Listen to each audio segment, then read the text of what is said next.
very good.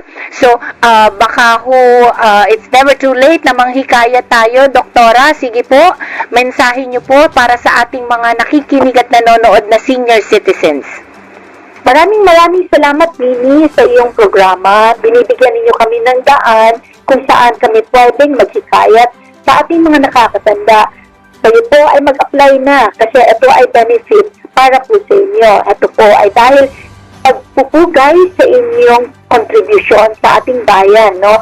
And we want to acknowledge and recognize all your efforts in helping build our nation. At ito po ay isang batas na pwede niyo po talagang i-claim yan, no? So, sana po, kung meron kayong mga katanungan, ay huwag po kayong naniniwala lang sa mga misinformation or fake news.